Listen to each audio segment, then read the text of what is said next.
할렐루야, 반갑습니다. 금요일 우리 하나님의 나라의 관점으로 성경 관통 성경 공부 시작합니다.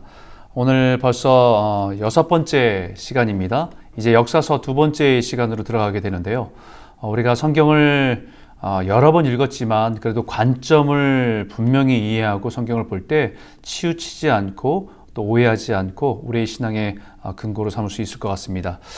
다시 한번 우리 하나님 나라의 관점 정리해 보면, 하나님의 선택하신 백성, 그 백성이 하나님께서 허락하신 땅에서 하나님의 주권을 지키며 살아가는 것, 그것이 하나님의 나라의 백성의 하나님의 나라의 관점으로 이 땅 가운데 살아가는 것이라고 말씀해 드렸습니다.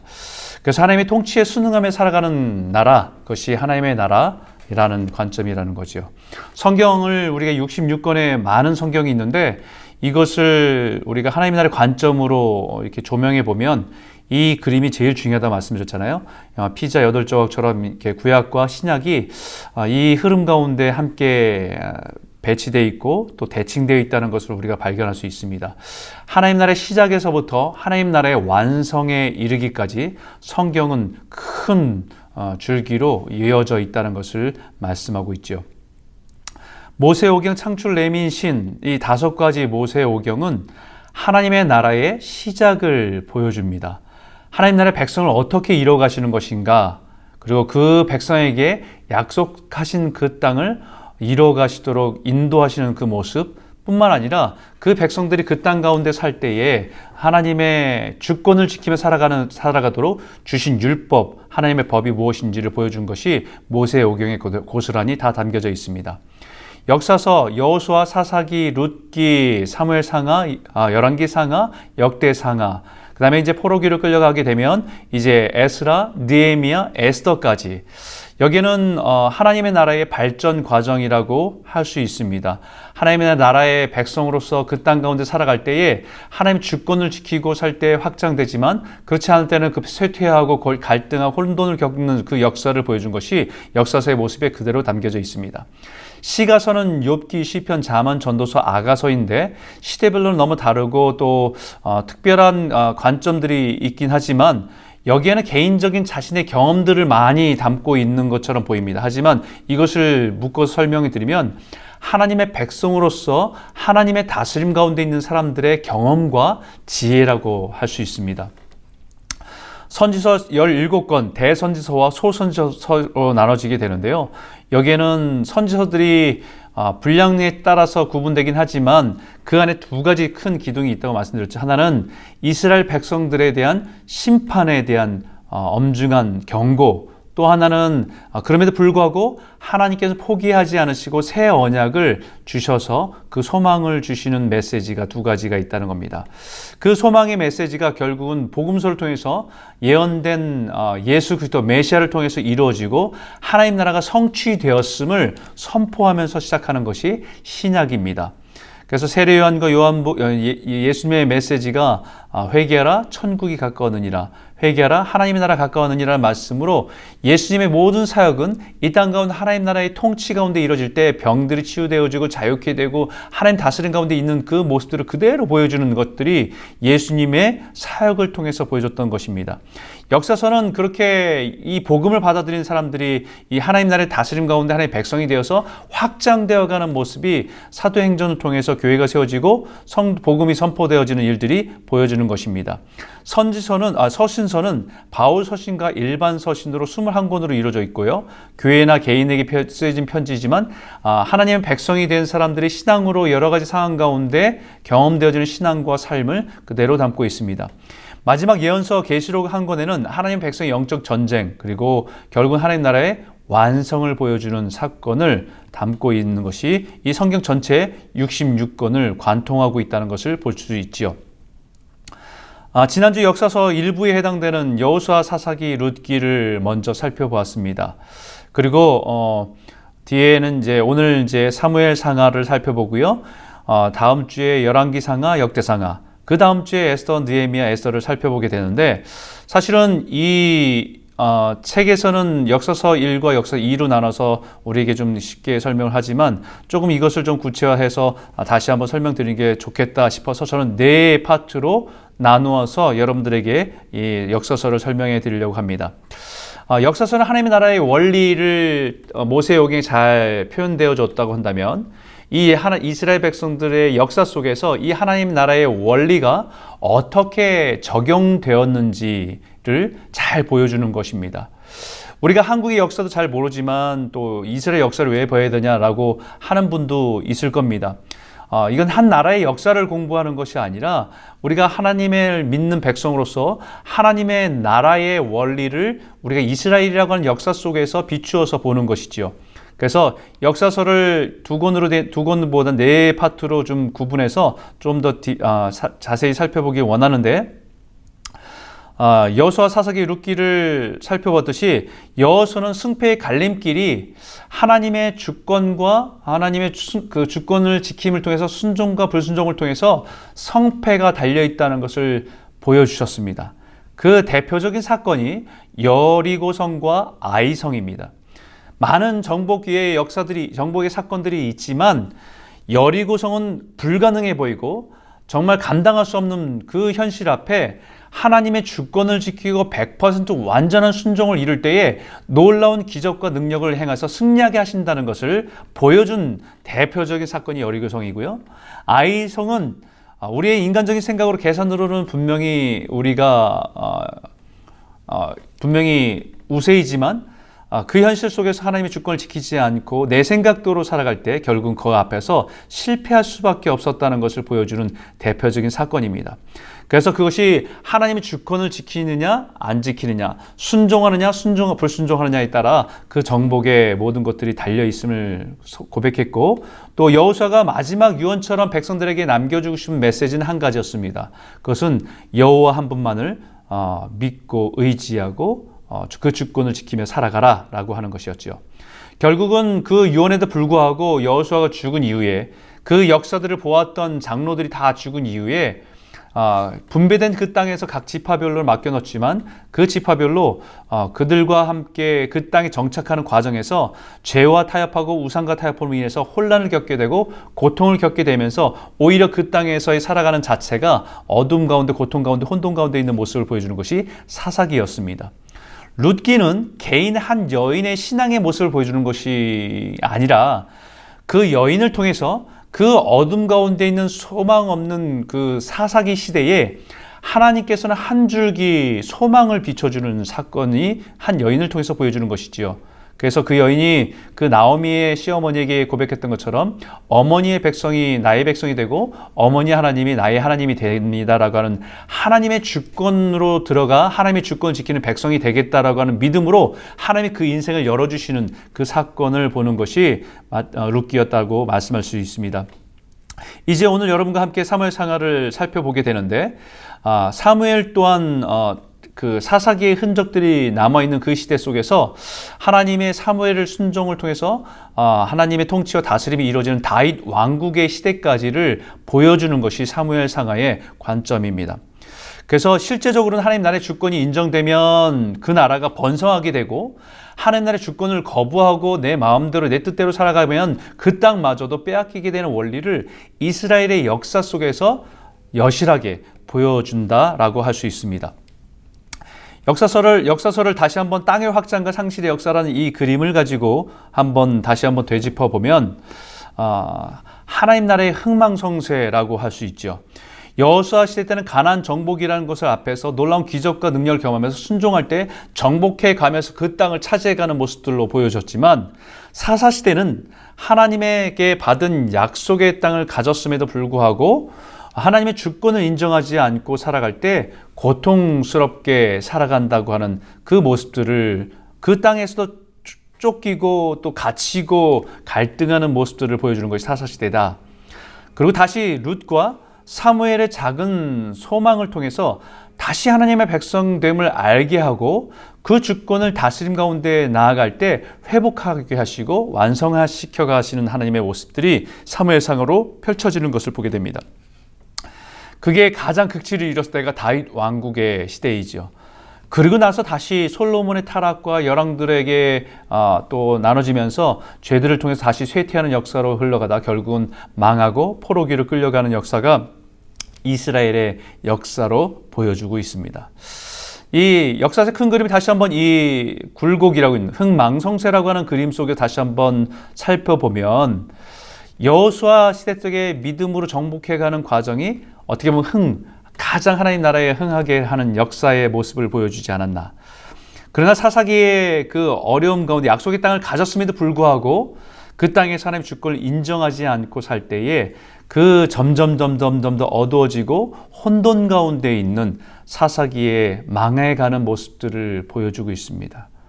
그러나 그 망해가는 그 모습에서 하나님은 포기하지 않으시고 그 이스라엘의 작은 마을에 한 여인, 그것도 이방 여인이었던 룻을 통해서 그 소망 가운데 하나님의 주권을 지키고자 살고자 하는 그 여인의 모습을 통해서 다시 회복해 가는 과정들을 시작하시는 새 소망을 보여주는 사건이 룻입니다. 룻기입니다.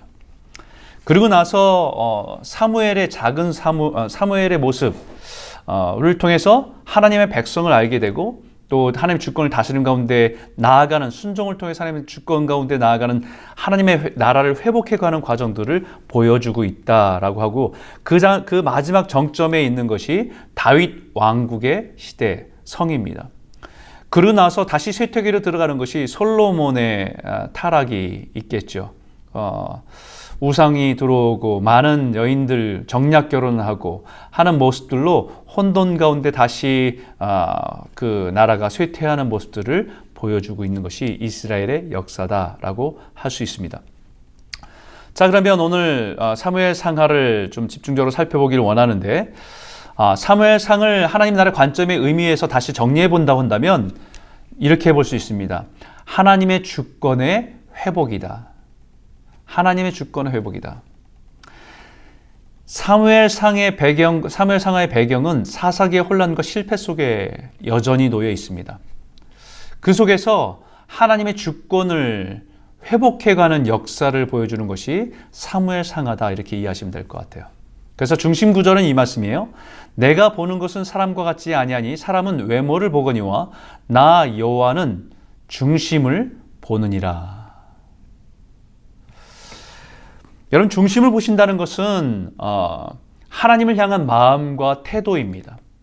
하나님에 대해서 전적으로 하나님을 왕으로 하나님을 주로 섬기면서 그 의지하고 또 주님을 바라보는 마음, 그것을 바라보신다는 말씀이죠. 여러분, 사무엘서를 시작할 때 어떻게 시작하시는지 아십니까? 사무엘서 1장 1절.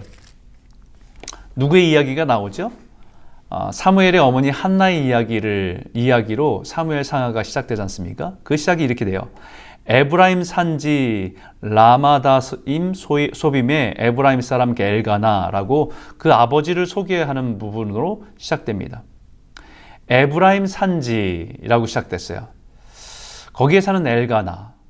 여러분, 사사기 17장에 에브라임 산지가 나타났죠. 거기에는 그 동네가 미가라고 하는 그 아들이 어머니 돈을 훔치고 또 어머니는 그것을 알게 되면서 아들을 혼내기보다는 아들을 복받기 위해 자기가 저주했던 것을 또 희석하기 위해서 제사를 드리고 에봇을 만드는 일들을 보게 되잖아요. 너무 혼돈스러운 모습을 보게 됩니다. 기복신앙이 무너진 그 모습을 보게 되는 거지요. 그 동네가 에브라임 산지거든요. 근데 그 동네, 그 어둠 가운데, 혼돈 가운데 있는 그 동네에서 하나님은 지금 한 여인의 슬픔을 시작하는 시작이 사무엘 상하라는 거예요. 아들이 없어서 슬퍼하는 그 여인의 모습. 여러분, 이 한나의 기도가 아들이 없어서 기도해서 아들을 낳게 됐다는 이야기로 끝나는 이야기가 아닙니다. 한나의 기도가 처음 시작은 아들이 없어서 슬픔 가운데 시작됐지만 기도를 통해서 하나님을 만나고 하나님을 인격적인 만남을 통해서 그 기도가 바뀌면서 2장의 그 한나의 기도는 하나님께 이 아들마저도 하나님의 주권을 올려드리는 기도로 시작하는 것이 그렇게 해서 하나님께 드린 사람이 사무엘이었다라는 것을 말씀하고 싶은 겁니다. 물론 우리의 신앙에 한나처럼 간절한 기도로 기도하면 하나님 우리가 갖고 있는 고민과 갈등과 또 우리의 갈급함을 채워주시는 분입니다라는 것에 대한 메시지도 분명합니다. 하지만 이 전체적인 조명에서는 아들을 갖게 됐다 못 가졌겠다 이런 부분들이 중요한 것이 아니라 하나님이 주신 그 기도 간절함 때문에 하나님을 만난 이 한나가 하나님의 주권을 인정하기 시작했다는 것을부터 사무엘상하가 시작됐다는 것을 말씀하고 있는 것이지요. 사사기는 우리가 좀 살펴봤지만 힘의 논리의 혼돈입니다. 자신의 판단과 능력으로 살아온 시대입니다. 자기의 소견대로, 자기의 생각대로, 자기의 판단대로 살아왔던 시대가 사사기입니다. 그런데 사무엘상하는 하나님의 주권을 인정하는 한 여인의 기도에서부터 그 주권을 인정해서 하나님께 드린 사무엘을 통해서 역사가 시작됐다는 것을 우리에게 보여주고 있는 것이 사무엘상하의 모습입니다. 여전히 배경은 사사기의 혼돈 가운데 있습니다. 사사기의 순환 사이클 아시죠? 지난주에 이 그림을 보셨듯이 하나님 주권을 거부하고 죄를 짓기 시작하면 이제 그들이 하나님 진노로 압제당하고 이방 민족에게 고난당하고 괴로움을 당하게 됩니다. 그러면 막 간구해서 하나님께 부르짖어서 도와달라고 하나님이 너무 힘들다고 고백하고 부르짖으면 하나님은 그 소리를 들으시고 정말 생각지도 못한 그런 사람들을 일으키셔서 정말 우리가 볼 때는 어떤 능력도 없는 사람들을 일으키셔서 사사로 세우셔서 그들을 구원하시는 일들을 행하십니다. 그 사사들을 세우실 때 하나님께서는 그들에게 주시는 메시지는 사람이 아니라 그들을 사용하신 하나님이 얼마나 대단하신지를 보여주기 위해 정말 힘없고 연약한 사람들을 세우시는 것을 보게 돼요. 그러고 나서 하나님의 구원을 감사하고 다시 신앙이 회복되기를 원하고 하나님 가운데 그 자유함과 은혜를 누렸지만 또 시간이 흘러가면 망각하게 되고 죄를 짓게 되는 사이클이 계속 반복해서 돌아가는 것이 사사기의 어둠이고 사사기의 죄악입니다. 여러분 여기에 사사들의 이름을 쭉 나열했잖아요. 근데 15번, 16번에 누구의 이름이 있습니까? 엘리와 사무엘이 있습니다. 엘리와 사무엘. 사무엘상 4장 18절에 사무엘을 데리고 있었던 제사장 엘리인데 제사장 엘리지만 제사장이면서도 그 당시에 사사로 사람들에게 인정됐던 사람이었다는 거예요. 사사기는 끝났다라고 우리는 생각하는데 사사기 성경을 읽으면 끝났다고 생각하는데 여전히 사사기의 흔적들이 남아있다는 겁니다. 사실 시대 구분은 한참 역사가 흘러가 나서 후대 사람들이 그 시대를 그렇게 구분하는 것이지 그 당시의 시대가 구분됐는지 안 됐는지를 사실은 모르죠. 그때 살아간 사람들은. 결국은 이 당시에 사사가 여전히 세워져 있었다는 것을 보여주고 있습니다. 사무엘이 사사기에는 나오지 않지만 마지막 사사로 간주되고 있습니다. 사무엘상 7장 15절에 보게 되면 사무엘도 사사로서 이스라엘 백성들에게 인식되었을 뿐만 아니라 또 사무엘의 두 아들도 사사였다라고 기록되어 있습니다. 사사였다고 기록되어 있어요. 여러분 여기에 그 사무엘상 8장 1절과 2절에 보게 되면 이렇게 기록되어 있습니다. 사무엘이 늙음에 그의 아들들을 이스라엘 사사로 삼으니 장자의 이름은 요엘이요 차자의 이름은 아비아라. 그들이 브엘세바에서 사사가 되니라. 여러분 우리가 사사기를 읽을 때 사사들은 어떻게 세워졌습니까? 사람들이 세운 게 아니고 하나님이 부르셔서 세우신 거잖아요. 정말 생각지도 못했던 어떤 자격 없는 사람들을 세우셔서 그 일을 행하시고 능력을 보여주신 거잖아요. 근데 시대가 흘러가니까 이제는 사사들이 하나의 제도가 된 거예요. 사람들이 뽑는, 사람들이 선출하게 되는, 뽑게 되는 사사들이 된 것입니다. 직업적인 사사가 된 거지요. 또 사사의 사명들을 감당하는 사람들로 세워지게 된 것입니다. 여러분 이게 좀 오늘날의 현실과 어떻게 보면 조금 이렇게 비춰볼 수 있는 현실인 것 같은데요. 예전 같으면 하나님의 부르심 가운데 정말 헌신해서 자신의 인생을 들여서 목회자로 헌신한 사람들이 있었지만 시대가 흘러가면 갈수록 또 어떤 사회적인 경제적인 여건들이 지지가 되고 인정받은 받을수록 직업적인 목회자들이 나타날 수밖에 없는 것은 어떻게 보면 똑같은 이 시대와 비슷한 상황이 아닐까라는 생각까지도 해봅니다. 어쨌든 사사로 임명되었지만 이름은 사사로 임명됐지만 사사적인 역할을 감당하지 못하는 사람들이 있었다는 것을 말씀해 주고 있는 거지요. 마찬가지로 엘리나 사무엘도 그 당시의 사사로서 인정되어서 살아갔던 부분에 사사기의 흔적 속에 있는 부분들이라 말씀할 수 있어요. 사무엘상을 보게 되면 하나님의 주권의 회복이다, 이런 관점에서 크게 두 부분으로 나눌 수 있습니다. 1장서부터 15장까지는 사무엘의 주된 역할이에요. 사무엘의 주된 역할. 사무엘이 부르시고 또 엘리 제사장이 죽고 또 언약궤가 빼앗기고 또 거기에 사울 왕을 세우고 또 그 다음에 다윗에게 기름 부음이 있기까지 16장서부터는 다윗의 이야기로 많이 전환이 됩니다. 그래서 다윗 중심으로 바뀌어가는 모습들을 보게 되고요. 네, 사무엘상을 살펴다 보면 그런 생각을 하게 됩니다. 좀 비슷한데? 라는 생각을 하게 돼요. 누구랑 비슷하냐면 삼손이랑 비슷합니다. 히브리서 믿음의 장이라고 하는 히브리서 11장 32절에 보게 되면 사무엘에 대해 말하려면 내게 시간이 부족하리로다 라고 할 정도로, 저는 성경을 읽으면서 이 다윗도 굉장히 중요한 인물이지만 사무엘이 굉장히 대단한 인물 같아요. 그래서 이 사무엘에 대해서 좀 이렇게 집중하는 게 중요하겠다 생각돼서 사무엘 상하를 오늘 함께 나누려고 합니다. 사무엘에 대한 성령님의 마지막 증언이 사무엘에 대해서 말하려면 내게 너무 시간이 부족할 정도다라고 말씀할 정도입니다. 근데 이 사무엘을 가만히 살펴보면 성경은 비교하고 있다는 것을 느껴요. 사무엘과 삼손을 비교하고 있습니다. 삼손과 사무엘이 거의 비슷하지요. 아들이 없는 가정에서 그 아들을 낳게 되는 그 이야기나 또 헌신돼서 그 아이를 나실인으로 하나님께 헌신시키는 부분이라, 그리고 그 싸움을 해야 됐던 민족도 블레셋과의 전쟁에 놓여 있던 모습이라. 그런데 완전히 다른 게 있죠. 삼손은 정말 성경의 어떤 인물보다도 특별한 능력을 가지고 이 땅 가운데 태어난 사람이 삼손입니다. 그런데 사무엘은 아무리 눈 씻고 찾아봐도요, 어떤 능력이 있었다는 얘기를 볼 수가 없어요. 근데 사무엘에게는 뭐가 있어요? 전적인 하나님에 대한 순종함이 있었습니다. 삼손은 그렇게 특별한 능력을 가졌음에도 불구하고 그의 인생에서는 대표적인 것들이 불순종입니다. 모든 것들을 다 지키지 않고 자기 마음대로 했지요. 그런데 사무엘은 아무것도 가진 게 없지만 전적인 순종으로 그의 인생에 하나님의 능력을 경험한 사람이에요.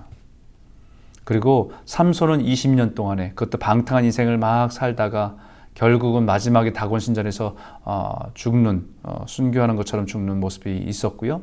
사무엘은 평생 동안에 하나님께서 그의 인생을 한 시대를 여는 데 쓰임받는 인생으로 쓰임받게 됐다는 것을 보게 됩니다.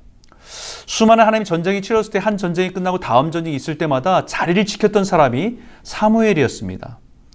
블레셋과 싸운 것도 사무엘이었고, 그리고 그가 사무엘상 7장 12절에 여기까지 하나님께서 우리를 도우셨다라고 하는 에벤네셀의 하나님을 선포했던 사람도 사무엘입니다. 사실 그 에벤네셀이라는 의미가 우리를 여기까지 도우셨다라고 하는 자기의 인생을 돌아보면서 고백하는 의미이기도 하지만, 사실 정확한 의미는 우리의 불순종에도 불구하고, 우리의 반역에도 불구하고 하나님의 은혜로 여기까지 오게 됐습니다라고 하는 고백이에요. 사사기의 그런 혼란 속에서 우리의 불순종과 하나님의 주권을 지키지 못해서 정말 소망이 없는 그런 속에서도 하나님이 우리를 지키셔서 여기까지 인도하셨습니다라는 고백이 담겨져 있는 것이 에벤네셀이라는 말입니다. 그리고 나서 그가 이끌고 장관이었던 마지막 승리 이후에는 다시는 블레셋 족속이 감히 이스라엘을 쳐들어오지 못했다. 그리고 결국 삼손보다도 더 위대한 사람이 사무엘이었다는 것을 성경은 말하고 있다는 겁니다. 되게 비교하지만, 극단적인 비교지만 하나님께서 이 비교 속에서 말하고 싶은 것은 순종이 제사보다 낫다는 거예요. 순종이 능력보다 낫다는 겁니다. 나실인의 규례였던 독주와 포도주, 삭돌되지 않는 것, 시체를 만지지 않는 것, 이런 규례들을 삼손은 다 무시하고 살았지만 사무엘은 철저하게 자신의 삶을 구별해서 드렸던 삶입니다. 그래서 능력보다 성경은 순종이 중요하다라는 것을 우리에게 가르쳐주고 있습니다. 여러분 여기에 사사기의 특징적인 메시지가 이거잖아요. 사사기 21장 25절에 그때 이스라엘 왕이 없으므로 사람이 각기 자기의 소견에 오른 대로 행하였더라. 왕이 없으므로, 인간적인 왕을 얘기하는 것이 아니라 왕이신 하나님을 버렸기 때문에 자기가 왕이 돼 자기 소견대로 살았던 그 혼란이 사사기였다라는 말씀이에요. 그 혼란이 그 사사기의 흔적이 그대로 나타납니다. 누구에게는 첫 번째로 나타나냐면 엘리 제사장의 자녀들에게서 나타납니다. 홈니와 비느하스라고 하는 자녀가 제사를 드리는 그 자리에서 사람들이 제사들 제물을 갖고 오면 그것을 고기를 가장 맛있는 걸, 좋은 것을 자기들이 먼저 취하고 또 거기에 온 여인들과 동침하고 이런 죄들을 짓고 있는 모습들을 보게 돼요. 하나님의 제사를 멸시했던 엘리 제사장의 가족들의 자녀들의 모습을 그대로 보여줍니다. 이것은 어두운 사사기 현실을 그대로 보여줍니다. 그런데 거기에 주목해야 할 표현이 하나 있어요. 사무엘상 3장 3절에 이렇게 말합니다. 하나님의 등불은 아직 꺼지지 아니하였으며 사무엘은 하나님의 궤에 있는 여호와의 전안에 누워 있더니 라고 얘기합니다. 이제 이 사무엘을 부르시는, 어린 사무엘을 부르시는 하나님의 모습에서 표현된 표현입니다. 하나님의 등불은 아직 꺼지지 않았다. 이 말이 마치 그냥 실내에 있는 한 성전에 있는 등불이 꺼지지 않았다는 것을 표현하는 것 같지만 사실은 굉장히 깊은 의미를 담고 있습니다. 하나님의 등불은 아직 꺼지지 않았다. 엘리 제사장의 가족에 있는 것, 그 가족 속에 있는 모습들이 제사장 가문에 있었던 모습이 어둠, 영적인 어둠을 대표적으로 보여주는 것처럼 사사기 영적인 어둠이 짙게 깔려져 소망이 보이지 않는 것처럼 보였을 그때에 하나님은 그 등불을 끄지 않으셨다는 얘기예요. 근데 이 등불이요, 언제 다시 표현되냐면 열왕기상 15장 4절에 이렇게 표현합니다. 다윗의 얘기를 할 때예요. 열왕기상 15장 4절. 그의 하나님 여호와께서 다윗을 위하여 예루살렘에서 그에게 등불을 주시되 그의 아들을 세워 뒤를 잇게 하사 예루살렘을 견고하게 하셨으니 라고 얘기해요. 다윗에게 등불을 주셨대요. 하나님의 영광을 비추도록, 하나님의 다스림이 있도록 세상 가운데 그 빛을 비추라고 다윗에게 그 등불을 주셨다는 거예요. 사사기는 하나님의 통치와 하나님의 주권이 보이지 않아서 어두운 시대였다고 한다면 꺼져 있는 것처럼 느껴지는 시기였지만 하나님 끄지 않으셨다는 거예요. 그리고 그 끄지 않으신 등불을 누구에게요? 다윗에게 맡기셨다는 겁니다. 그런 의미에서 이사야서 42장 3절에 보게 되면 이 말씀이 좀 더 이해가 되죠. 상한 갈대를 꺾지 않으신 하나님, 꺼져가는 등불을 끄지 않으시는 하나님이라고 표현하잖아요. 우리 이 말씀 너무 좋아하잖아요. 상한 갈대도 꺾지 않으시고 꺼져가는 등불도 끄지 않으시는 하나님. 사실 이 말씀이 우리의 삶 가운데 연약하고 부족함에 대해서 포기하지 않고 우리를 붙드신다는 말씀도 되지만 사실은 이 역사 속에서 상한 갈대 그 자체만으로도 가치가 없는데 그것도 상한 갈대입니다. 근데 그것을 포기하지 않으시는 하나님. 꺼져가는 등불, 다 꺼져가는 것인데 포기하지 않으신 그것이 마치 이스라엘 백성도 같았는데 그들을 붙드시고 일으키시고 소망으로 세우시는 하나님이라는 말씀을 우리에게 주시는 겁니다. 그리고 이사야서의 이 말씀이 마치 이 어둠 가운데 사사기에 있었던 그 시대에 꺼져가는 등불을 끄지 않고 결국은 사무엘의 순종을 통해서 하나님 나라의 다윗을 통해서 그 영광을 드러내도록 등불을 비추도록 하신 것처럼 이사야 42장에 있는 말씀은 이런 소망 없는 이스라엘 백성임에도 불구하고 하나님께서는 다윗의 자손 예수 그리스도를 통해서 그 등불을, 세상 가운데 비치는 등불을 비추겠다라고 하는 말씀으로 예언된 메시지예요. 사사기 후반의 심각한 상황들이 제사장이 없어서가 아니라 각자의 역할과 책임에서 하나님 주권을 인정하지 않는 것에서 오는 혼돈, 어둠을 얘기하는 것입니다. 그래서 이 사무엘 상하를 이렇게 시대의 이 연대기로 좀 펼쳐서 보게 되면 사울 왕, 다윗 왕, 솔로몬 왕, 그 다음에 이스라엘과 남유다로 나눠지고 아수르에 멸망하고 바벨론에 멸망하는 그 시기를 볼 때 사무엘 상하의 내용은 사무엘을 통해서 사울이 세워지고 다윗이 세워지는 때까지의 역사를 기록하고 있어요. 그리고 나서 솔로몬에게 이양되는 모습으로 열왕기 상하는 솔로몬의 이때부터 열왕들의 분열과 남북으로 나눠지는 모습으로 혼돈 가운데 있는 것들을 담고 있다고 볼 수 있습니다. 사무엘 상에 세 캐릭터가 등장합니다. 사무엘, 사울, 다윗. 이 세 캐릭터를 통해서 하나님이 메시지를 주시고자 하는 것들은 하나님의 주권입니다. 하나님의 주권을 지키느냐 안 지키느냐. 겸손했던 사울이 하나님의 주권을 인정하지 않고 실패한 것, 너무 부족하고 보잘것없던 다윗을 하나님의 주권을 통해서 위대한 왕으로 세우신 하나님의 역사, 이것을 보여준다고 할 수 있죠. 그래서 사무엘상의 이스라엘의 지도는 사울 왕이 다스릴 때 시대는 이 정도의 그런 땅을 지배하고 또 통치했던 시대라고 할 수 있는 건데요. 다시 한번 사무엘상을 쭉 훑어보면 하나님의 주권의 회복이다라는 관점을 다시 한번 살펴보면 사무엘상 2장 6절과 10절에 한나의 기도가 거기에 구체적으로 표현됩니다. 이제 분이나 때문에 너무 힘들어서 기도했던 것들이 기도를 통해서 하나님을 만나고 나서 경험하고 나서 이제 그 입술에 하나님의 고백으로 고백하는 내용이 이렇게도 고백해요. 죽이기도 하시고 살리기도 하고 수월에 내리기도 하시고 올리기도 하시고 가난하기도 하시고 부하기도 하시고 낮추기도 하고 높이기도 하시고 가난한 자를 진토에서 빈궁한 자를 걸음더ring에서 자기 왕에게 힘을 주시며 자기 기름 부은 자의 뿔을 높이시리로다 라고 하는 기도의 내용이잖아요. 이게 뭡니까? 철저하게 하나님의 주권을 인정하는 기도로 바뀌었다는 거예요. 아들을 달라고 하는 기도에서 하나님을 만나고 나서요, 기도가 바뀌었어요. 이 기도가 이제 신약의 마리아의 기도의 토대가 됩니다. 예수님의 어머니 마리아의 기도의 토대가 돼요. 이 기도는 새로운 시대를 여는 기도예요. 어둠을 깨고 하나님 주권으로 하나님의 다스림 가운데 그 통치 가운데 들여지는 기도입니다. 그래서 여기에 이제 한나를 통해서 사무엘을 낳고 그 다음에 다윗으로 이어지는 것이, 이 그림이 뭐냐면요, 가정에서의 지파로, 지파에서 나라로 하나님의 주권을 인정하는 것이 무엇인지를 보여주는 역사다라고 할 수 있습니다. 한나는 사사기에서 자녀가 우상이 된 세상에서 기도를 통해 하나님을 만나는 거예요. 같은 지역이군요. 그 미가라고 하는, 사사기에 있는 미가라고 하는 그 집안과 같은 집안, 동네잖아요. 자녀가 우상입니다.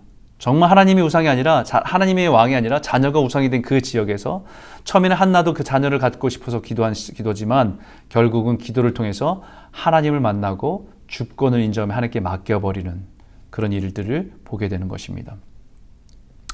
그 세대의 악습을 따르지 않고 오직 하나님만 경외하며 그분의 음성을 따라가는 주권을 지킨 자가 사무엘입니다.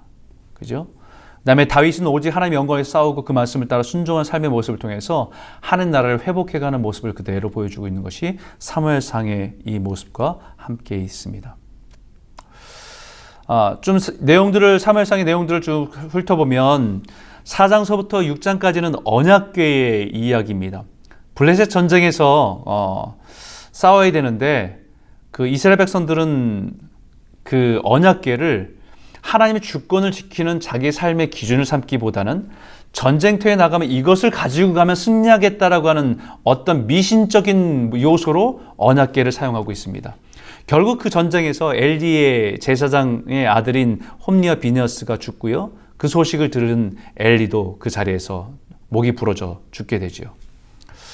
기복신앙의 끝판왕입니다. 언약궤를 우상으로 미신적으로 사용했던 모습들의 실패의 모습을 그대로 보여줍니다. 언약궤를 빼앗기게 되죠. 근데 그 언약궤 간 곳에 이제 아스돗이라고 하는 다곤 신전에 있다가 그 밤에 다곤 신전이 다 무너지고 그것을 또 옮겨서 에그론을 가니까 거기에 독한 종기가 나서 저주가 되고 그 다음에 베세메스로 옮겨갑니다. 여러분, 여기에 에글론이라고 하는 그 독한 종기가 들리니까 사람들이 어디서 들은 건 있거든요. 속건제를 드리자. 그러니까 이스라엘 백성들이 이스라엘 백성들이 약속했던 하나님의 제사, 그것을 들여 속건제를 드리게 하는데 성물로 인해서 들어진 죄이기 때문에 속건제를 드리기로 하자라고 하는데 뭘 드립니까? 금 독종 5과 금쥐 5을 드린다는 거예요. 속건제라는 제목은 쓰는데 방법은 이교적입니다. 방법은 세상적인 겁니다. 하나님께서 그렇게 지시하지 않았는데 결국은 그것이 무엇을 보여주는 거냐면 제사장과 복술자가 함께 있는 혼합된 신앙으로 그대로 보여주는 거예요. 그러니까 자기 생각대로 사사기 흔적으로 그대로 남겨져 있다는 것은 뭐냐면 우리가 지키고 살아갈 말씀을 잃어버린 채 그냥 껍데기는 기독교인데 내용은 우상인 거지요. 그런 모습이 이 시대에 그대로 나타나고 있다는 겁니다. 속건제는 레위기에 그대로 표현했습니다. 그죠? 5가지 제사 중에서 죄의 용서, 그것도 하나님의 성물에 대해서 죄를 지었을 때, 아니면 이웃에게 범죄한 죄를 지었을 때 그 용서를 위해서 번제로 화목제를 드려야 되는 그 제사를 가르치는 것이 속건제였다라고 할 수 있습니다. 그 다음에 사건이 뭐냐면 벳세메스로 수레를 실어서 옮기는데 멍에를 메어보지 않은 젖나는 두 마리 소가 새끼를 두고 갑니다. 여러분, 이 모습이 참 희한해요. 벳세메스로 가는 소의 모습, 6장 12절에. 여러분, 이게 상식으로 가능합니까? 새끼를 낳고 새끼를 낳고 새끼를 두고 젖이 떨어지지 않는 그 새끼를 두고 어미새가 가겠습니까? 수레를 매는 것도 익숙하지 않은 어미소가 자기 송아지들을 두고 그 길을 가겠습니까? 본능으로 갈 수가 없는 거예요. 본능으로 갈 수 없습니다. 근데 사무엘상 6장 12절에 뭐라고 합니까? 소가 울면서 좌로나 우로나 치우치지 않고 간다는 거예요. 이 말씀을 통해 무엇을 말씀하는 거냐면 하나님의 명령에 소도 본능으로 할 수 없는 소도 지키고 순종을 한다는 것을 보여주는 겁니다. 근데 그 벳세메스로 가는 그 수레의 그 안을 들여보다가 거기에 벳세메스에서 5만 70명, 뭐 요셉에서 역사학자의 의견에 70명이 이제 죽게 되는 일들이 있게 됩니다. 그러고 나서 기럇 여아림의 아비나답의 집에서 20년 동안 있게 되죠. 그리고 나서 다윗이 왕이 되고 이스라엘로 이 언약궤 돌아오는 데까지, 이 언약 잃어버리고 돌아오는 데까지 100년이 걸립니다. 자, 8장에 보게 되면 이제 이스라엘 백성들 왕을 요구한다고 그래요. 왕을 요구합니다. 사무엘의 아들 요엘과 아비야가 사사를 세워졌지만 3절에 그의 아들들이 아버지의 행위를 따르지 않고 이익을 따라 뇌물을 받고 판결을 굽게 하느니라 라고 하니까 너무 고통스러운 거예요. 백성들이. 사사로 세워졌는데 이건 직업적인 사사지, 하나님의 율법을 가지고 하는 법을 가지고 공의와 정의를 실현하는 자로 쓰임받지 못하니까 백성들 우리에게도 왕을 세워달라고, 우리를 다스리게 해달라고 요구합니다. 그래서 그 왕정의 요구에 대해서 그 백성들이 당신은 늙었고 당신들의 아들은 행위가 좋지 않기 때문에 우리에게 왕을 세워주는 게 좋겠다고 요구합니다. 그 말에 하나님은 이렇게 말씀하세요. 7절에 여호와께서 사무엘에게 이르시되 백성이 내게 한 말을 다 들으라. 이는 그들이 너를 버림이 아니요 나를 버려 자기들의 왕이 되지 못하게 함이니라. 왕정을 요구하기 시작했으면 왕정 정치가 시작되는 거예요. 근데 하나님은 왕정 정치를 원하지 않으셨습니다. 왜냐하면 하나님이 우리의 왕이시고 우리의 주대심을 인정하는 거고 그 주권 가운데 살아가는 것이 하나님의 백성의 삶이기 때문에. 그런데 그들이 왕을 요구한다는 것은 사무엘 너를 싫어하는 것이 아니라 나를 인정하지 않는 것이다 라고 하면서도 그것을 인정해주고 허용해 주십니다. 허용해 주신 이유는 한 가지예요. 뭐냐면 인간이 이 왕정 정치를 인정하는 것이 아니라 하나님의 대리자로서 왕이 하나님의 주권을 인정하고 하나님을 바라보게 하고 하나님의 법으로 통치하게 되는 그 시대가 되면, 그렇게 다뤄질 수 있다고 한다면 그것은 가능하기 때문에 하나님께서 허용하시는 거예요. 그 대표적인 건 뭡니까? 다윗 왕국입니다. 그 다음에 이제 왕으로 세우시는데 사울을 기름 부어서 왕으로 세웁니다. 베냐민 지파의 기스 집안에서 어떤 부분을 보았어요? 겸손입니다. 그가 가지고 있던 겸손 속에, 겸손이라고 하는 것은 내가 자꾸 하나님을 인정하는 그릇이잖아요. 그것 때문에 사울을 세웠는데 오히려 사울이 그 하나님의 주권을 잃어버리고 하나님 그 교만하게 되는 죄를 범하게 돼서 버림받게 되는 일들을 보게 됩니다. 사울의 실패를 보게 되죠. 여호와께서 왕에게 내린 명령이 사무엘상 12장 14절과 15절에 이렇게 되어 있습니다. 지금은 왕의 나라가 길지 못할 것이라 여호와께서 왕에게 명령하신 바를 왕이 지키지 아니하였으므로 여호와께서 그의 마음에 맞는 사람을 구하여 여호와께서 그를 그의 백성의 지도자로 삼으셨느니라. 사울이 하나님의 그 왕권을 자기의 자리에서 빼앗기게 되는 근본적인 이유는 사울이 왕이 지키지 않았다, 하나님께 명령하신 것을 지키지 않았기 때문이다, 하나님의 주권을 지키지 않았기 때문이다 라고 말씀하고 있습니다. 사무엘상 15장 22절 23절에도 이렇게 얘기하죠. 사무엘이 이르되 여호와께서 번제와 다른 제사를 그의 몫을 청정하는 것을 좋아하심 같이 좋아하시겠나이까. 순종이 제사보다 낫고 듣는 것이 숫 양의 기름보다 나으니 이는 거역하는 것은 점치는 죄와 같고 완고한 것은 사신 수상에게 절한 죄와 같음이라. 왕이 여호와의 말씀을 버렸으므로 여호와께서 왕을 버려 왕이 되지 못하게 하셨느니라 라고 말씀해요. 여러분, 이 사울이 왕권을 잃어버리고 버림받은 게 하나님이 그를 버린 게 먼저가 아니고요. 이 사울이 하나님의 법을 먼저 버렸고 하나님을 인정하지 않고 하나님 주권을 지키지 않았기 때문입니다. 그래서 사도행전 13장 22절에 사울을 패하시고 다윗을 왕으로 세우시고 증거에 가라사대 내가 이새의 아들 다윗을 만나니 내 마음에 합한 사람이라 내 뜻을 다 이루게 하리라 하시더니. 여러분, 여기에 사무엘이 이렇게 경고했음에도 불구하고 사울은 또 13장 14절에 사무엘을 기다리지 않습니다. 자기 마음대로 하죠.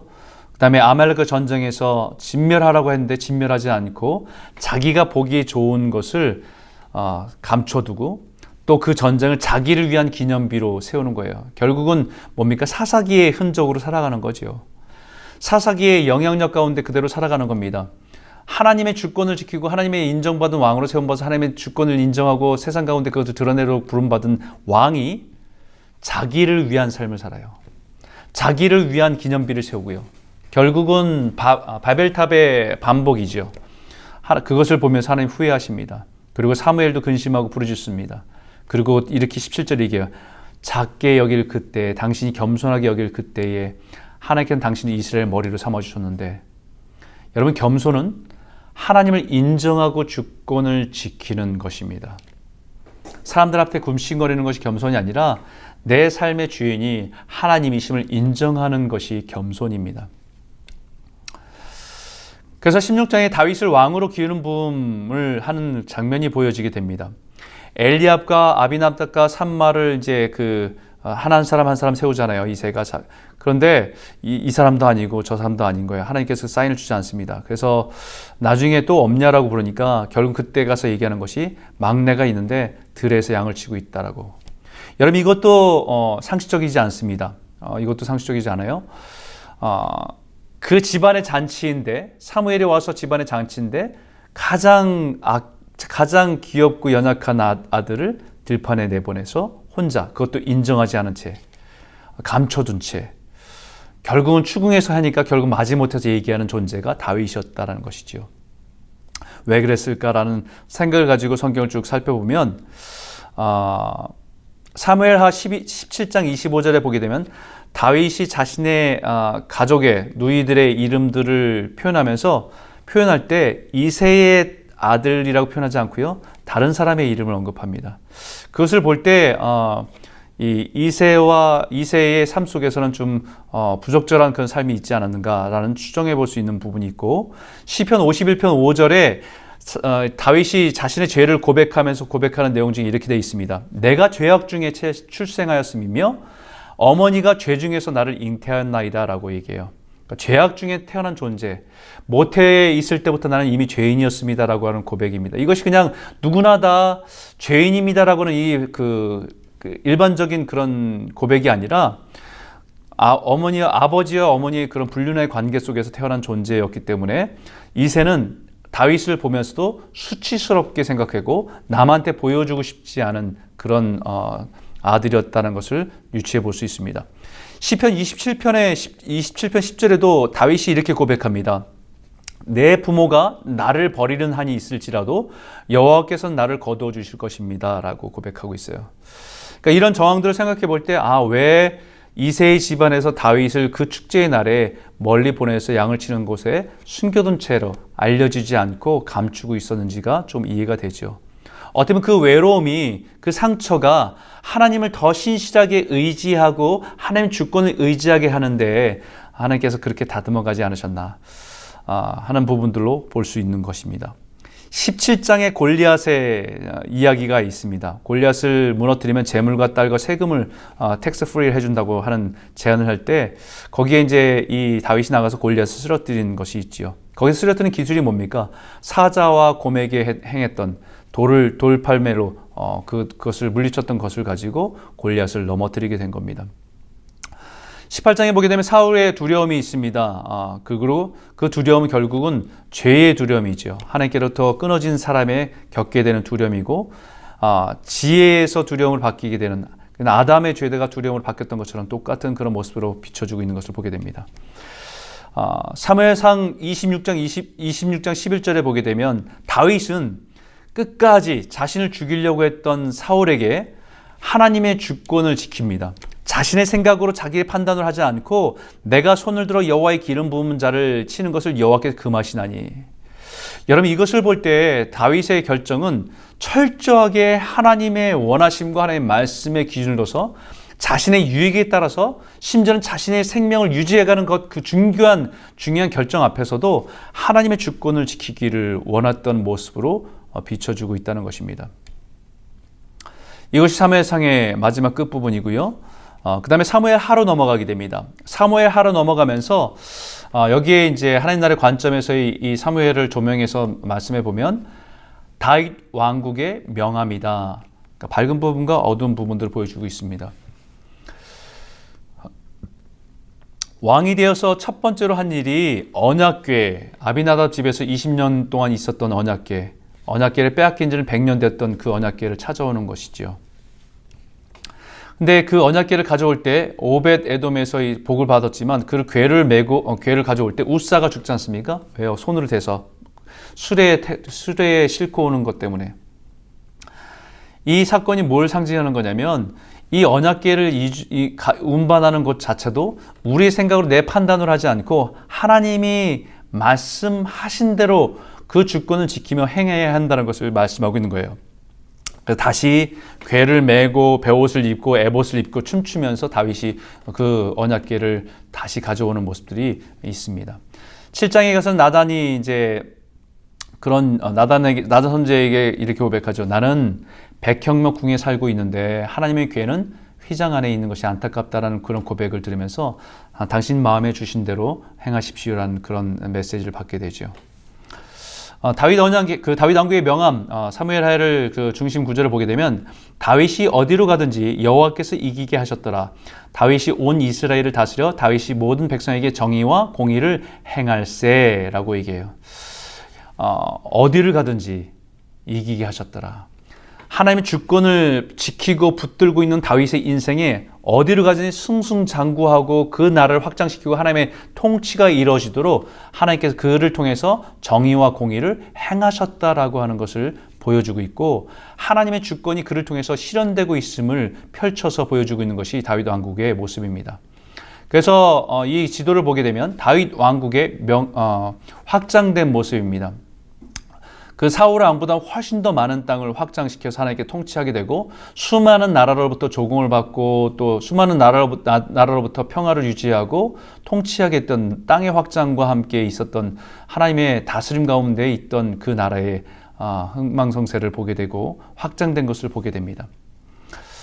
다시 그 사무엘하를 좀 이렇게 간추려서 보게 되면 세 파트로 나눌 수 있는데요. 1장부터 10장까지는 다윗의 순종을 통해서 승리하게 하시고 하나님 통치가 다스려지게 하는 그 놀라운 역사들을 보여주는 것이 10장까지입니다. 밝은 부분이지요. 밝은 부분입니다. 하나님의 통치. 근데 11장서부터는 어두운 부분이 그림자가 보여요. 거기에는 이제 다윗이 영적으로 조금 나태해지고 죄를 범하는 사건들이 기록되어 있는 것을 보면서 좀 그림자가 보입니다. 그리고 나서 이제 21장서부터 24장까지는 열왕들에게 기준이 되는 그 다윗의 삶. 그러니까 다른 왕들을 평가할 때 다윗의 길을 걸어갔냐, 그렇지 않았냐가 열왕들을 판단하는 기준이었다는 것을 말씀하고 있습니다.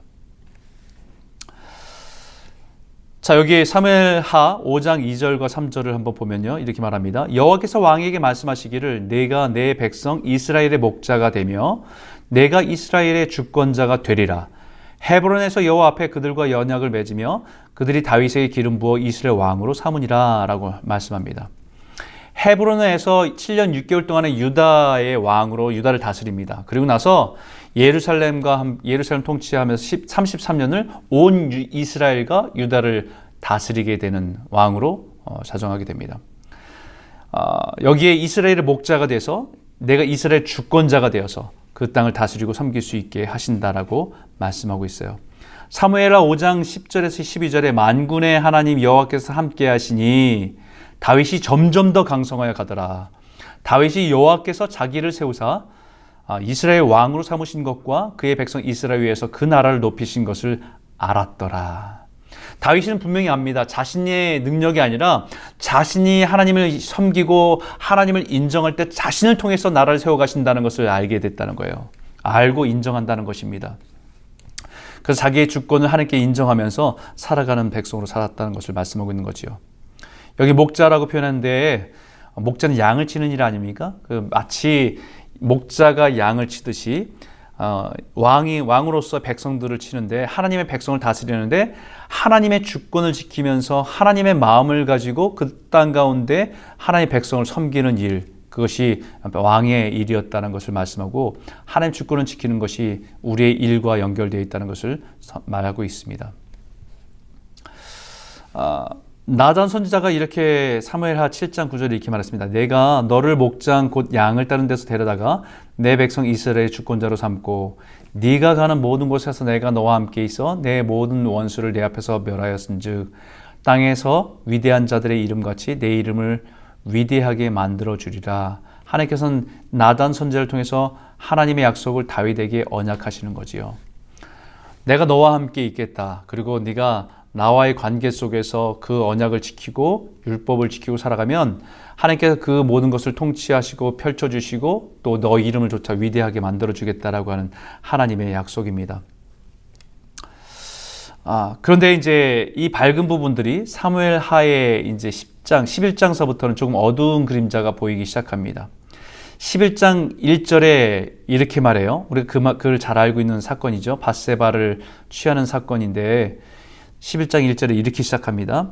그 해가 돌아와 왕들이 출전할 때가 되매 다윗이 요압과 그에게 있는 그의 부하들과 온 이스라엘 군대를 보내니 그들이 암몬 자손을 멸하고 랍바를 에워쌌고 그 다음에 중요합니다. 다윗은 예루살렘에 그대로 있더라. 여러분 이 뉘앙스가 지금 전쟁터에 그 부하들을 보냈습니다. 그 전쟁을 막 이루고 있는데 다윗은 예루살렘에 그대로 있더라.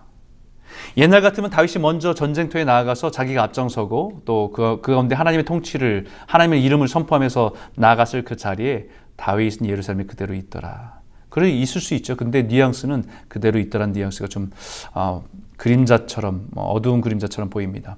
왜냐하면 그 다음 절이 더 중요해요. 저녁 때에 다윗이 그 침상에서 일어나 왕궁 옥상에서 거닐다가 그곳을 보니 한 여인이 목욕을 하는데 심히 아름다워 보이는지라 라고 얘기합니다. 저녁 때 잠자고 일어났는데 저녁 때 일어납니다. 전쟁이 한창인데 왕은 집에서 낮잠 자고 일어나 저녁 때 일어나는 거예요. 그리고 왕궁 옥상에 거닐다가 그곳을 보니까 한 여인이 목욕을 하고 있는데 심히 아름다워 보이는지라. 여러분 이게 얼마나 떨어진 거리일까요? 왕궁에서 사람들이 귀족들이 이제 살고 있는 집들이 주변에 있다고 할 때 그 거리가 얼마나 될까요? 꽤 될 텐데요, 그죠? 근데 그것을 보면서도 아마 어떤 여인이 목욕하는 모습이 보이는데 멀리 보이는 실루엣만 보일 텐데 살 색깔이 나오면서 보일까요? 보일 텐데 그것만 보이면서도 심히 아름다워 보이더라 이게요. 여러분 이게 사실 무엇을 얘기하는 거냐면 에덴 동산의 선악과가 지혜롭게 할 만큼 탐스럽게라고 했잖아요. 그죠? 먹음직스럽고 지혜롭게 할 만큼 탐스럽다. 어떤 과일을 보면서 지혜롭게 할 만큼 탐스럽다고 생각할 수 있습니까? 그것은 뭐를 얘기하는 거냐면 죄가 들어오면요. 우리의 감각이 왜곡됩니다. 죄가 들어오면 죄가 우리 마음을 차지하게 되면 우리의 감각과 판단, 감정들이 왜곡돼요. 저것만 있으면 내가 행복할 것 같고 저 여자랑 살면 지금보다 더 행복할 것 같다라는 생각으로 우리의 마음들이 왜곡되기 시작하는 겁니다. 마찬가지로 지금 이 다윗이 영적으로 무너진 나태함 가운데 있을 때에 죄가 들어와서 멀리서 목욕하는 한 여인을 보면서 그 마음에 심히 아름다워 보였다라고 얘기하는 거예요. 여러분, 그것이 결국은 죄에 무너지게 되는 모습이죠. 여러분, 게리 맥킨토시라고 하는 사람이 리더십의 그림자라는 책을 썼는데 그 책의 내용에서는 어떤 내용을 얘기하냐면 사람마다 살아가면서 자신의 인생의 상처와 그림자가 있다는 겁니다. 성공한 사람이라고 해도 사람들이 볼 땐 스포트라이트를 받는, 존경받는 사람이라고 할지라도 성장하고 성공한 사람이라고 할지라도 그 사람 그 뒤에는 늘 언제나 그림자가 있다는 거예요. 그래서 자신 안에 있는 그림자를 직면해서 다루지 않으면 언젠가는 그것으로 인해서 실패하고 무너질 수 있다라고 하는 것을 수많은 역사 속에서, 현실 속에서 어떤 우리 CEO나 어떤 대표적인 사람들의, 연예인들의 이런 것을 통해서 그 증거들을 가지고 얘기하는 것을 보게 됩니다. 마찬가지죠. 다윗도 성공한 사람입니다. 그러나 그 성공 뒤에 자신이 갖고 있는 상처가 갖고 있는 그림자를 직면하지 않으면, 직면한다는 것은 하나님 앞에서 그 연약함을 드러내고 하나님 다스림 가운데 자기의 부족함을 고백하면서 살아간다는 거잖아요. 그렇지 않으면 결국은 그것을 인해서 실패하고 무너질 수밖에 없다라고 하는 것을 말씀합니다. 다윗도 성공 뒤에 자신 안의 상처, 아까 얘기했지만 그런 아버지의 불륜, 아버지 가족으로부터 사랑받지 못한 부분들, 이런 것들이 결국은 자신 안의 그림자로 직면하지 못한 부분들로 죄로 넘어지는 부분이 됐다는 것을 우리는 이해할 수 있습니다. 다윗의 죄가 그래서 그 다윗이 밧세바를 취하고 임신을 하게 됐어요. 사실 성경에서는 다윗이 얼마나 교묘했냐면 그 밧세바를 취할 때에 부정한 것이 끝난 것을 알고 취했다라고 얘기합니다. 그 얘기는 뭐냐면 임신의 시기가 아닌 것을 알고 그 여인을 취했다라고 얘기하는 거예요. 그럼에도 불구하고 놀라운 일이 일어나는 것은 그럼에도 불구하고 임신이 됐다는 겁니다. 그것에 놀라서 다윗은 우리아를 부릅니다. 자기 부하를 불러서 동침하라고, 너희 아내를 들어가서 동침하라고 하는데 그 부하가 이렇게 대답하지요. 11절에 부하들은 바깥 들에 진치고 있는데 내가 어찌 내 집으로 가서 먹고 마시고 내 처와 같이 자리일까? 라고 얘기합니다. 사실 이 말은 우리아를 통해서 하나님께서 다윗에게 주시는 말씀입니다. 네 부하들은 바깥에서 전쟁을 하고 있는데 어떻게 너는 집에서 편히 먹고 자고 네 처와 같이 잘 수 있겠냐, 죄를 질 수 있겠냐라는 메시지죠. 결국은 그 메시지를 알아듣지 못하니까 결국은 자기의 수치를 감추기 위해서 이 우리아를 죽게 하는 일에 자기의 신하였던 요압에게 그것을 시키죠. 결국은 그것을 보았던 요압이 어떤 생각을 했겠습니까? 자신이 존경하던 왕이 자신의 부하를 적진에 두고 그를 죽이려는 음모를 꾸미고 자기가 그 일을 시켰다는 것을 볼 때 어떤 일이 생기겠습니까? 결국 이 역사의 회용도리가 결국 여기서부터 다 어긋납니다. 뒷부분에 가면 이 요압이 다윗에 대해서 굉장히 네거티브하게 또 저항하고 반역하는 일들을 보게 되는 계기. 저는 이 역사를 보면서 이 사건이 한 여인을 취하고 그것을 회개해서 끝난 것이 아니라 죄의 뿌리가 너무 깊게 뿌져서 너무 혼돈 가운데 시작되는 것이었구나라는 것을 발견하게 돼요. 여러분, 그 다음에 나단 선지자가 와서 책망합니다. 책망할 때 이 다윗이 통곡하고 그 죄를 인정합니다. 그리고 나서 열심히 기도했지만 결국은 그 아이를 하나님 취하실 때에 결국은 하나님께로 그것을 받아들이고 또 그 자리를 책임지는 것을 보게 돼요. 여러분, 그리고 나서 거기에 솔로몬을 낳게 되고요. 그 다음에 이제 그 일이 계속 진행되게 되는데 그 일을 보면서 한 가지 생각하는 것은 뭐냐면 우리가 죄를 짓게 되면 죄의 결과는 여전히 있으며 회개를 해도 우리를 용서하시는 것은 분명하지만 우리가 지은 죄의 흔적들은 남겨진 채 우리는 살아가야 된다는 거예요. 그것은 부정할 수는 없습니다. 분명한 것은 우리의 죄보다 하나님의 은혜가 크기 때문에 우리가 살아가는 겁니다. 그 뒤에 일어난 일들이 뭡니까? 암논과 다말, 여러 아내의 자녀들로 인한 갈등들이 시작되는 겁니다. 압살롬과 다말, 그리고 암논, 압살롬의 도망과 요압, 뭐 이런 사건들이 다 사실은 이 죄의 흔적의 그림자들이 뿌려놓은 죄의 결과처럼 그 가정들을, 그 민족, 그 나라를 어지럽게 하는 요인들이 되는 것을 보게 됩니다. 그러고 나서 이제 다윗 인구 조사를 하게 되는 모습을 보게 됩니다. 사무엘하 24장 1절에 여호와께서 다시 이스라엘 향하여 진노하사 그들을 치시려고 다윗을 격동시키사 가서 이스라엘과 유다의 인구를 조사하라 하신지라 라고 말씀합니다. 인구조사가 민수기에 2번 있었죠. 근데 그 인구조사는 하나님이 명령하셔서 하나님이 이스라엘 백성들을 지킨다고 한 약속을 얼마나 신실하게 지켰는지, 그들이 광야에서 불순종에도 불구하고 가나안 땅에 들어갈 때 보니까 여전히 하나님께 그들의 백성을 지키셨다는 것을 보여주기 위한 인구조사였다고 한다면, 다윗의 인구조사는 자신이 얼마나 대단한 일을 했는지, 자신의 업적과 자신의 이름을 보고 싶은 마음에 시작한 일이었다는 것을 볼 때 전혀 다른 것이라고 볼 수 있습니다. 역대상 21장 1절에 사단이 일어나 이스라엘 대적하고 다윗을 충동하여 이스라엘을 계수하게 하니라 라고 말씀합니다. 그래서 이 일을 보면서 그것이 잘못된, 이 인구조사 잘못된 것을 누구도 아냐면요, 다윗도 알아요. 잘못된 것을. 사무엘하 24장 3절에 보면 그 부하 요압도 압니다. 그것에 왜 그런 일을 하시는지에 대한 자기가 억셉트 되지 않는 모습에 요압도 다윗에게 반발을 하고요. 다윗도 그것이 잘못된 것을 10절에 가서 압니다. 그러고 나서 여기 이제 갓 선지자라고 하는 사람이 와서 얘기합니다. 하나님이 이 일을 좋게 여기지 않으신다고. 그래서 당신에게, 다윗에게 3가지 징계를 줄 텐데 다윗이 그 중에 하나를 선택하시라고. 하나는 7년 동안 기근이 임할 거고, 또 하나는 원수에게 3달을 쫓길 거고, 그 다음에 하나는 전염병 3일 동안에 전염병이 돌 거라고. 어떤 것을 선택했냐면요, 여러분 7년 기근, 어떻게 보면 이 어려운 시기를 지나간 것들은 또 다윗이 경험했을지도 모르게 예전에 경험했을 부분이기도 하고요. 원수에게 3달 쫓김, 이거는 지긋지긋하잖아요. 사울에게 찌꺼해놨던 삶, 너무나도 힘든 거지요. 그래서 다윗이 이렇게 고백합니다. 사람의 손이 아니라 하나님의 손에 다뤄지기를 원한다고. 그러니까 사람의 손에 다뤄지는 일이 너무 힘들었던 것을 기억하면서 하나님 손에 맡깁니다라고 고백하면서 선택한 것이 전염병 3일입니다. 전염병 3일 동안에 그 당시에 7만 명이 죽게 되는 일들이 있게 됩니다.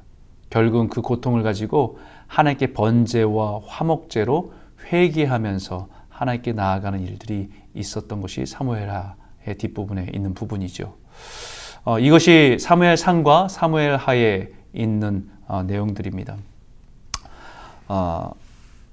우리가 사무엘을 보면서 보는 것은 하나님의 주권을 지킨다는 것이 얼마나 중요한 것인지 다시 한번 생각하게 됩니다. 어떤 능력보다도 어떤 특별한 놀라운 이적보다도 하나님이 우리에게 원하신 것은 하나님이 우리의 왕이시기에 하나님이 우리의 주 되시기 때문에 우리가 그분의 주권을 지킬 때 우리 안에서 하나님의 역사를 드러내시고 하나님의 능력을 드러내시길 원하시는 것이 우리의 삶 가운데 나타난 신앙이다라는 것을 다시 한번 기억하게 됩니다.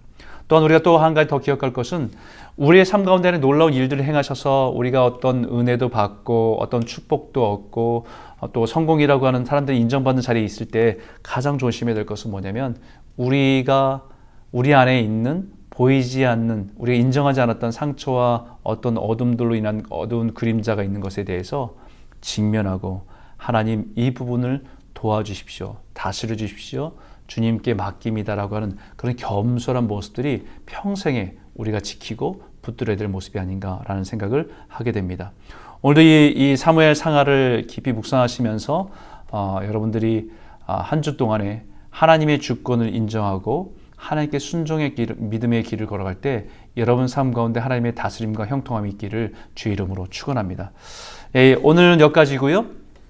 다음 주에는 구약 관통 페이지 여러분 보시면서 읽어보시면 좋겠고, 다음 주에는 열왕기 상하, 역대 상하를 좀 읽어보시면 겹치는 부분도 있겠지만 그 관점이 뭐가 다른 것인가 한번 살펴보시면서 읽어보시면 제가 다음 주에 이 부분을 가지고 강의할 때 여러분 조금 더 성경을 더 깊이 이해할 수 있는 시간이 되겠습니다. 여러분 꼭 그렇게 함께 해주시기를 부탁드립니다. 네, 그러면 한 주간도 믿음 안에서 승리하시길 바라고요. 감사합니다.